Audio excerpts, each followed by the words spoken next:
Hi, and welcome back to this blog series. I'm so glad that you're with us today. We are on Give Us This Day Our Daily Bread. And so this morning I was thinking about it, and we're going to go through and read a bunch of Bible verses that have to do with bread and food. And so we're going to start in Isaiah 55:2. Why spend money on what is not bread, and your labor on what does not satisfy? Listen to me and eat what is good, and your soul will be delighted in the richest and fair. When I read that, I bought groceries yesterday, and they just keep getting more and more expensive. And if you want to eat healthy, it's expensive. And who wants to spend money on food? There is so much out there, a lot more fun than food.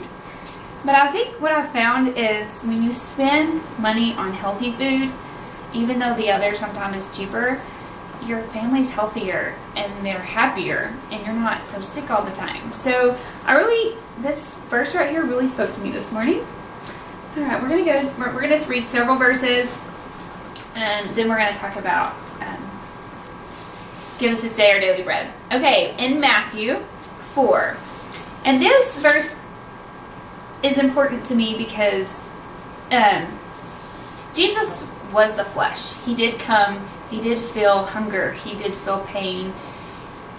Anxiety, frustration, all of the emotions that we feel. But right here is when Satan was tempting him in the desert, and he is starving. He is incredibly hungry. And we all know that when we get hungry, sometimes our decision making is not always great.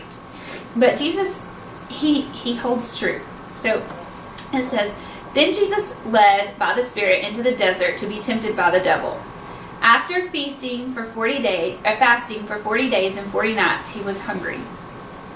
A lot of us can't even imagine going 3 or 4 days, much less 40 days and 40 nights.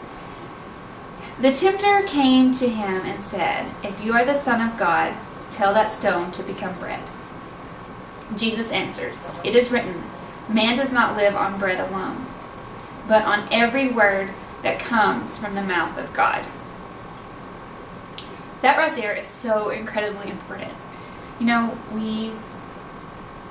sometimes when we face trials in life, whether we get sick or an illness strikes us or one of our children gets sick, we think that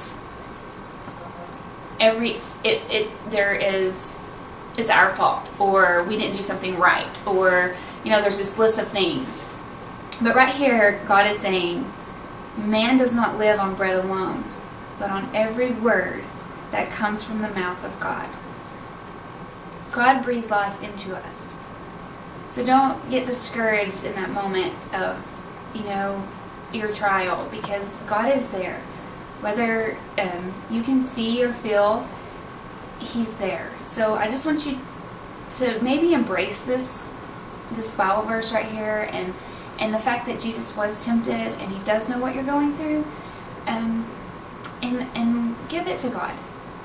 Be vulnerable with God right here and say, I need help here. I need help with the situation that I'm in. Whether it has to do with health or it has to do with finances, God knows that we're all tempted, and He's going to help you through that. So that's one of my favorites. I promise. I will tear up every time. Okay, the next verse is Matthew 14:15-8. And this is where Jesus fed the 5,000.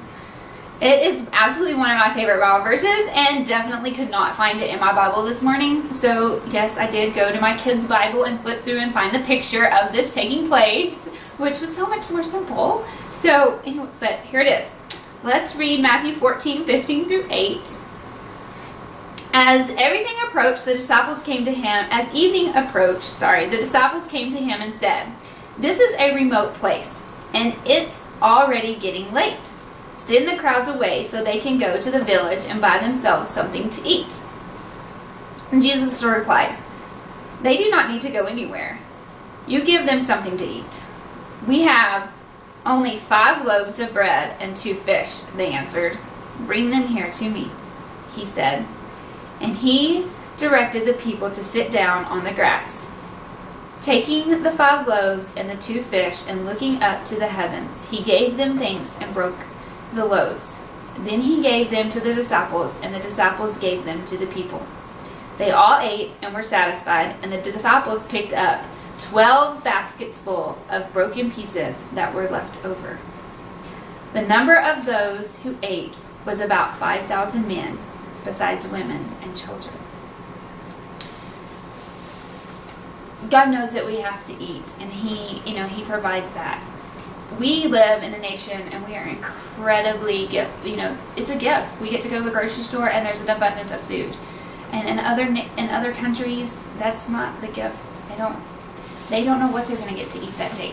So when they ask, give us this day our daily bread, sometimes there's different meaning there. They really need food. And we live in a country with abundance of food. Do we have kids here that aren't eating? Yes, we do. But this brings me to another thing. We sometimes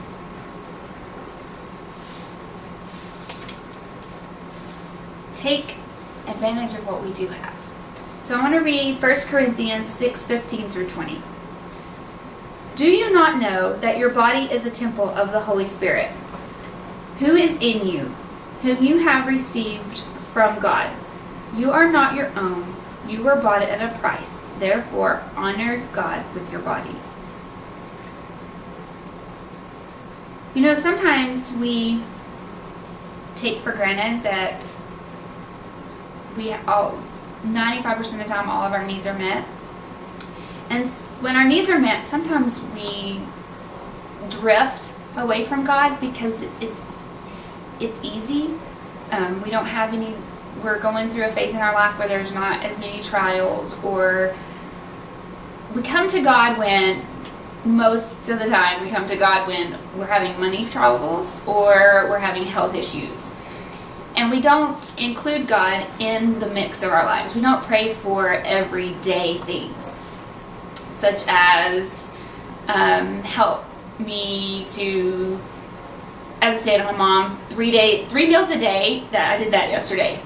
Breakfast, I did pancakes because the kids got to stay home early because it snowed, or so they were here late. So I did pancakes, cleaned that mess up. Brandon came home from lunch, fixed a meal, cleaned that up, and then we fed his aunt for supper last night. So I cleaned that up. 3 meals a day sometimes is way overwhelming. So maybe it's as simple as, God, just help me get food on the table and get it cleaned up so that we can have family time. And it's amazing how much faster that works if I put God in there and say, hey, I need help to get this all done.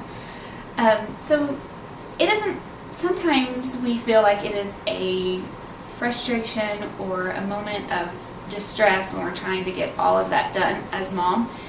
And maybe we should include God in that, and Jesus, and say, hey, help me get this done so that this can get done. And you will be amazed at how you feel like the clock stops and God gives you that gift of time. And I also want to talk about, and I talk about this on the blog, so I'm not going to go into it a whole lot. We need to decipher our needs from our wants. And I talk about this, I talk about it on the blog with what I wrote with food, because we have an abundance of stuff that's bad. Of donuts, cakes, cookies. You can just go buy them. It's easy. And it doesn't nourish our bodies. And it's a choice. And sometimes we need to pray through that choice, because it's hard to say no to that piece of cake. And I know that seems simple or kind of foolish, but it's not. Because we all have those things that are our triggers or our testings that we like to eat. And they're not just the best for us. So we need to decipher our needs and our wants, not only with food, but with money and what we do with our finances. So I think that's hugely important. But I also want to go back to close and give us this day our daily bread and finish with the Last Supper. When Jesus breaks the bread, he says, While we're eating, Jesus took the bread, gave thanks, and broke it, and gave it to the disciples, saying, take and eat, for this is my body. When we do the Lord's Supper, some churches once a month, sometimes every other week. But when you do, sometimes it becomes just something that you do. And I want the next time you take the Lord's Supper as a Christian, and I want you to sit down and, especially this month of November, think about what all God gives. You know, it is a gift that we can put food on the table. It is a gift that we can clothe our kids. It is a gift that we have a roof over our heads. And nothing on earth is ours. It's all God's. And so be thankful for all those gifts that He's given you. Does He want you to not strive for tomorrow? Of course He does. He wants you to be successful. He wants you to be happy. And He wants you to have all those things. But He also wants you to learn needs from wants. Because when you learn that, you learn to be a bigger and greater giver. So give us this day our daily bread. It's so important. And I hope that you learned something today. Have a blessed day.